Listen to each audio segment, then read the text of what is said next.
le système solaire.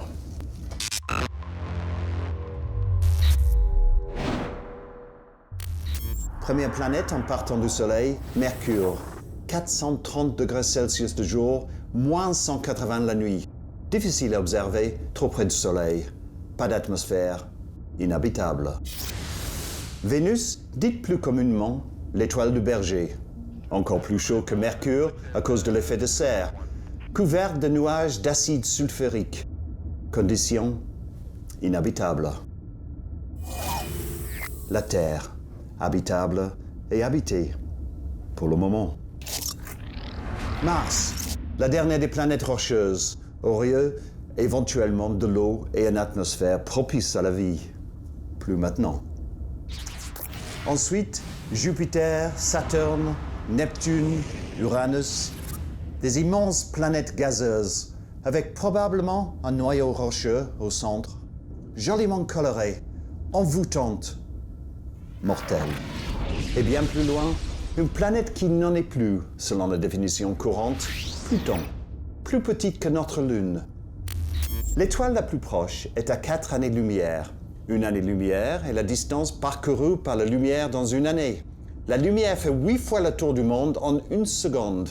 En un an, elle parcourt une distance de 10 millions de kilomètres. Supposons qu'il y ait des planètes autour de cette étoile.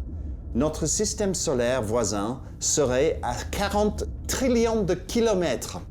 À la vitesse de croisière d'un avion long courrier, c'est-à-dire 900 km par heure, cela nous prendrait 5 millions d'années pour rendre visite à nos voisins les plus proches. La science-fiction est bien de la fiction. Puisqu'a priori, nous sommes condamnés à vivre sous le régime de l'assignation à résidence, il est tout de même raisonnable de s'interroger sur l'ampleur du domicile. Imaginons que cette balle soit le Soleil. Le diamètre du Soleil est à 1 400 000 km. Le diamètre de cette balle est 65 cm.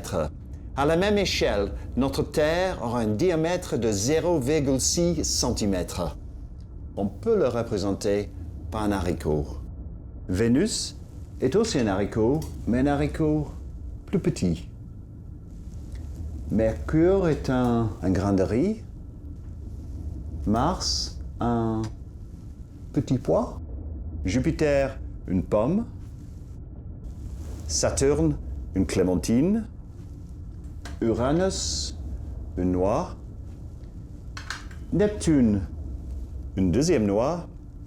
Puis Pluton, un pépin de raisin coupé en 4.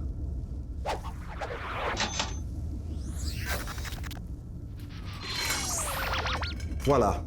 À droite, toutes les planètes de notre système solaire. À ma gauche, notre Soleil, qui garde toute sa progéniture ensemble avec la force gravitationnelle exercée par son énorme masse, 2 fois 10 puissance 30 kg. Voilà une représentation graphique de notre système solaire. Sur mon image, tout le système solaire est sur la même page, qui est très loin de la réalité. Si on garde cette échelle des planètes et du Soleil, je vous donne une idée des distances qui les séparent.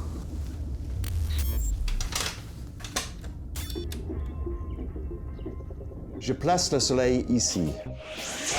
Mercure, le grain de riz, est à 30 mètres. Vénus, l'haricot, 50 mètres. La Terre, deuxième haricot, 70 mètres. Mars, le petit pois, 100 mètres. Jupiter, la pomme, 360 mètres. Saturne, la clémentine, 650 mètres.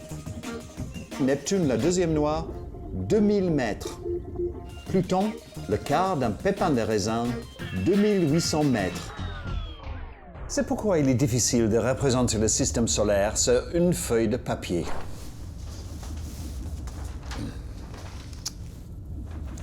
Voilà le Soleil, un diamètre de 1 cm. La Terre, à la même échelle, est un point situé à 1 mètre. Un petit point.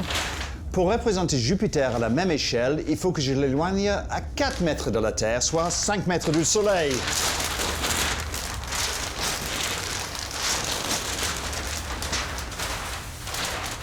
Jupiter.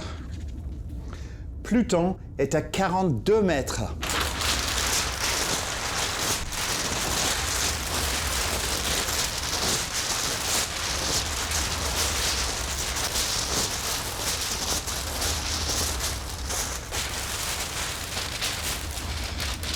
Et voilà, Pluton. Et l'homme dans tout ça, une goutte d'eau dans la mer.